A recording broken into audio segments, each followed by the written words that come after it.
खुशियों पर मौज की रवानी होगी, जिंदगी में कोई ना कोई कहानी होगी। हम भी इस कार्यक्रम में चार चांद लगा दें अगर आपकी तालियों की मेहरबानी होगी। साथियों, गणतंत्र दिवस के शुभ अवसर पर आज हमारे बीच में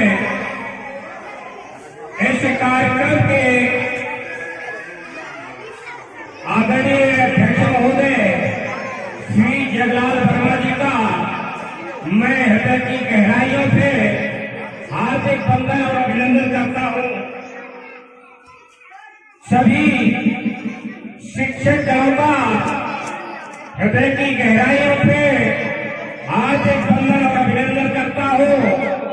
आए हुए मंच से लेकर के जमीन पर विराजमान सभी ग्रामवासी एवं देशवासियों का एवं क्षेत्रवासियों का हृदय की गहराइयों से हार्दिक वंदन अभिनंदन करता हूं। जैसा कि आप लोगों को जानकारी होगी कि 15 अगस्त 1947 को ये हमारा भारत देश आजाद हुआ था।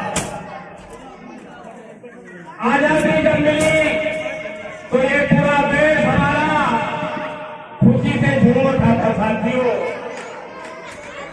सभी देशवासियों चैन की सांस ले रहे थे कि ये हमारा देश आजाद हो गया। साथियों, लेकिन साथियों मैं आपको बता दूं, देश तो आजाद हो गया,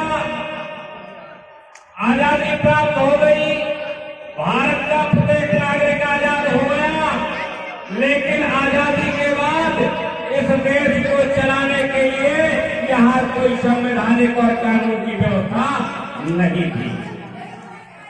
तो साथियों, इस देश में कानूनी व्यवस्था के लिए हमारे तत्कालीन प्रधानमंत्री पंडित जवाहरलाल नेहरू जी ने एक मीटिंग बुलाई और मीटिंग में इस देश की व्यवस्था को चलाने के लिए एक कमेटी का निर्माण किया और उस कमेटी का नाम था प्रारूप कमेटी।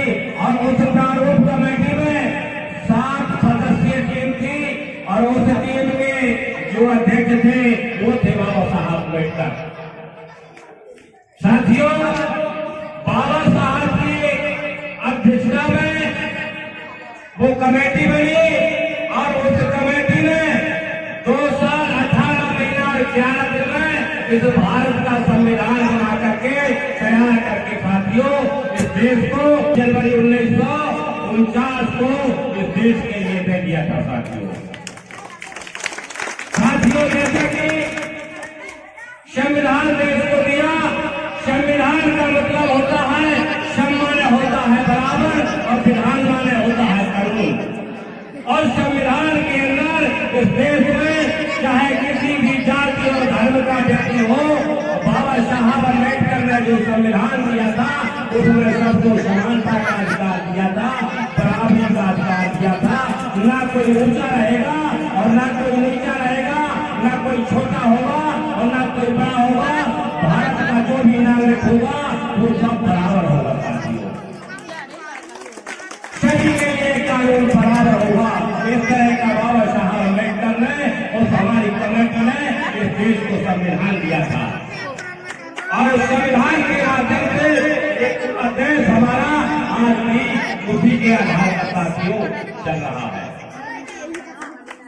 तो साथियों, मैं आपसे कहना चाहता हूँ कि ये कड़े संघर्षों के बाद और कड़ी मेहनत के बाद ये हमको आजादी प्राप्त हुई थी। साथियों, हमको और आपको इस बात का संकल्प लेने की जरूरत है कि कभी भी हमारे देश का झंडा झुकना नहीं चाहिए, चाहे हमारे प्राण क्यों न चले जाए। साथियों, तो साथियों, मैं आप लोगों से कहना चाहता हूँ कि आप लोगों को आपके बच्चे जो स्कूल में पढ़ रहे हैं, शिक्षा ग्रहण कर रहे हैं, इसके संबंध में मैं आपको बता दूं कि 15 अगस्त 1947 के पहले आप लोगों को पढ़ने लिखने का अधिकार नहीं था। साथियों, आप लोग गुलाम थे, गुलामी की जंजीर शिक्षा का अधिकार था, न तो संपत्ति रखने का अधिकार था, न अच्छे कपड़े पहनने का अधिकार था, न इस प्रकार से भाषण देने का अधिकार था। इस प्रकार से आपकी देश की जो व्यवस्था है उस पर आपका कोई अधिकार नहीं था। लेकिन हमारे देश के महापुरुषों ने अपने प्राण की बाजी लगा करके देश को आजाद कराया और बाबा साहब अम्बेडकर ने हमारे देश का संविधान दिया, जिसमें संविधान में हमको मौलिक अधिकार मिले और मौलिक अधिकार के द्वारा आज हम स्वतंत्र हैं और इस भारत के स्वतंत्र नागरिक का हमको आत्म दर्जा प्राप्त होता है।